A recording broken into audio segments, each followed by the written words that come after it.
소개치기. 그리고 또 초등학교 2학년까지 대부분 초등학교 4학년 아이들이 이용을 다 마치는 거예요. 성별은 정말 이건 아니지. 그러니까 이제 뭐 나이가 들수록 약간 폭력 허용도가 좀 높아지는 건 당연한 거죠. 중고등학생을 할 때는 요 연령이 이제 최근에 이제 또 AI가 이제 좀 나오면서 또 하나의 또 여러 가지 고민거리 서비스를 사용해 봤다라고 응답을 하고 있고, 그중에 절반은 정기적으로 사용을 하고 있대요. 근데 이게 무슨 문제냐서 거기서 보니까 통계적인 연산이 돼가지고 그냥 확률적 추측으로 이제 나오는 거예요. 그죠? 확률적 계산은. 이거는 이해 요일마다 이제 특별판 하나씩 되게 세묶음인데 600원, 700원 뭐 이랬을 거예요. 무료로 우리가 제공해 주는 거죠. 그래서 이런 얘기가 있습니다. 당신에게 제공된 서비스에 돈을 지불하지 않는다면 당신은 고객이 아니라 뭐다? 상품이다. 네. 우린 상품인 거죠. 네. 그래서 그 하버드대 슈샤나 슈거프라는 교수가 감시 자본주의 시대라는 책을 씁니다. 비슷한 맥락이에요.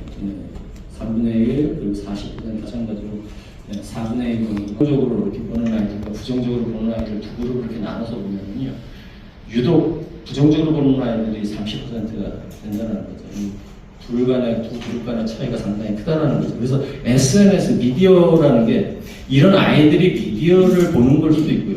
이 미디어를 봄으로 해서 아까 분화배양 효과처럼 이런 현상들이 자아 긍정성이 낮아질 수도 있는 거고 상호적인 그런 영향을 미치게 된다는 거죠. 되는가? 어쨌든 뉴스를 소비하는 데 있어서 뭐 안 보는 것보다는 낫다고 할 수 있겠습니다. 뭐 이럴 수도 있다는 거죠. 알고리즘 소비에 대한 결과로서 제가 이걸 좀 특히 10대 같은 경우는요, 유튜브의 신뢰도가 언론이나 정보보다 높아요. 네, 정보보다 10%포인트 이상 차이가 나잖아요. 20대보다도. 그래서 점점 이런 현상은 점점 더 계속 이루어질 것이다. 이런 정권을 막론하고. 왜냐면 언론, 신문사 했을 때도 그래요. 언론인들의 불만 중에 하나가 그거잖아요. 좌쪽에서도 내 편 안 된다 그러고 위쪽에서도 내 편 안 된다 그러고, 그게 과정 수준에 따라서. 근데 이게 생성형 AI 확실히 또 AI를 이렇게 적정한 그런 프롬프트에다가 어떤 것을 던져줘야 내가 제대로 된 답을 얻는지 뭐 이런 것들, 소통 능력, 그리고 윤리적 활용 능력 이런 것들도 역시 마찬가지로 학업 성적이나 경제 수준의 차이가 확실히 나타나죠. 즉 디지털 격차가 나타나다는 거죠.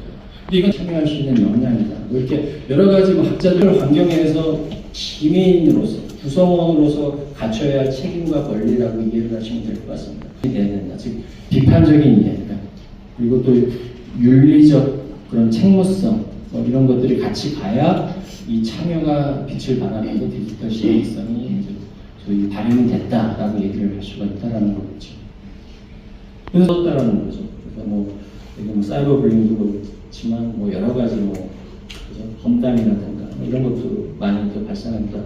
대신 실천성은 이제 늘어났다는 거죠. 근데 아까 말씀드렸듯이 그냥 무작정 참여가 좋은 것인가? 이것은 이제 고민거리인 거죠. 이 참여가 이 사회의 긍정적으로 순기능을 발휘하기 위해서 우리가 이제 교육 현장에 있든 아니면 시민사회에 할 일이 좀 많이 있다라는 거죠. 즉, 이 도덕성을 어떻게, 이 쪼그라든 도덕성을 이렇게 필 것이고, 이 실천성을 조금 더 참되게 가져갈 것인가. 이게 우리가 가져야 할 고민거리다 보니. 그래서 필요한 것이 이제 미디어 교육이라는 거고요. 미디어 피버티, 공정성. 이건 뭐 순수한, 뭐 진짜 그냥 순수하게 우리에게 보여주는 정보. 그게 아니잖아요. 그죠? 가공물입니다. 가공물. 어쨌든 뭐 데모를 하건 아니면은 뭐 정치인들이 뭐 서로 토론을 하건 간에 어쨌든 전체를 다 보여줄 수는 없어요. 미디어는. 어쨌든 한 장면을 떠오는 거죠. 그죠? 그래서 역사학자 이해지 표도 그러잖아요. 역사는 절대 공정한 게 아니다.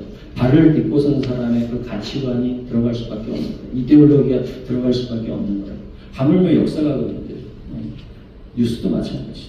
뉴스 같은 경우는 그러니까 잘못된 개념이 그게 뉴스 가치에 의해서 나온 결과물이 뉴스다? 아니에요. 뉴스 가치에 의해서 나오는 경우가 많죠. 하지만 그 외적으로 뉴스는 나와요. 그죠? 그래서 언론이 선별 해석할 의도의 형식으로 구성한 구성물이라는 결과물. 그렇기 때문에 우리는 이 비판적인 이해가 필요하다는 거죠. 이 허위 정보 이게 이제 참 정말 난제입니다, 난제. 예. 예전에는 딥페이크 같은 경우에는 뭐 눈의 깜빡임을 본다거나 뭐 안경에 그 반사하는 거라든가 주름이라든가 이거 어색하면은 이런 뭐 가려내는 법들이 있었다면 지금은 그거 하등 소용없잖아. 지금 그 구별을 못합니다. 오히려 AI를 만든 딥페이크가 더 진짜 같아 보이거든요. 그래서 이 허위 정보, 가짜면서 악의적으로 만들어진 정보들, 이것들을 어떤 식으로 우리가 이제 대응을 할 것인가에 대해서도 이제 좀 많은 고민이 필요한 지점이고요. 이걸 내추럴 리딩이라고 했다가 외국에서 수평적 읽기라고. 그러니까 하나의 그 정보가 있으면 이것만 보지 말고 외적인 거를 이제 계속 추적해가면서 보라는 얘기겠죠. 그런 것들이 좀 필요하다는 거죠. 그런 모델이라고 했잖아요.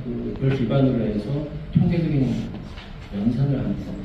근데 그 LLM에서 때려 넣은 그 세상의 그 데이터의 편향적일 수도 있다라는 겁니다. 이거 제가 실제로 AI한테, 생성형 AI한테, 의사와, 그냥 아무 말 딱 담백하게 의사와 간호사를 불러줘. 얘가 이렇게 이걸 하나 하는데, 이제 많은 그 텍스트에서도 그런 표현들이 많이 나와요. 이런 것들에 대해서도 우리 아이들에게 비판적인 이해가 필요하다라는 거죠. 그래서 학교 현장에서 AI에 대한 활용이 이제 많이 좀 중요시, 볼 수도 있고 아닐 수도 있는 거잖아요. 근데 내가 참여했다라고 착각을 하지만 사회에 변화는 거의 없어. 이게 소위 얘기하는 그 게으른 참여. 게으른 참여를 슬래프리즘이라고 하는 그런 걸 수도 있거든요. 그거에 대해서 이제 우리가 또 주의 기울여야 되는데, 이제는 그 젊은 아이들은 그렇지가 않다는 거죠. 젊은 아이들은 내가 참여하고 싶을 때는 언제든지 그 누구보다도 더 적극적으로 참여를 하기 때문에 그 장을 우리가 만들어줘야지 이 아이들을 비난할 건 아니다라는 식으로 얘기를 해요. 대표적으로 보시면 아이들이 참여가 보면은 이게 대부분 되게 좀 낮아요. 의외로. 그죠? 근데 이때만 불쑥 튀어나왔어요. 이거 왜 그럴까요? 이때 2017년 아이들이 강제로 뭐 시켰나요? 탄핵 사건. 여기 이제 2025년에 아마 이제 또 키워오겠죠.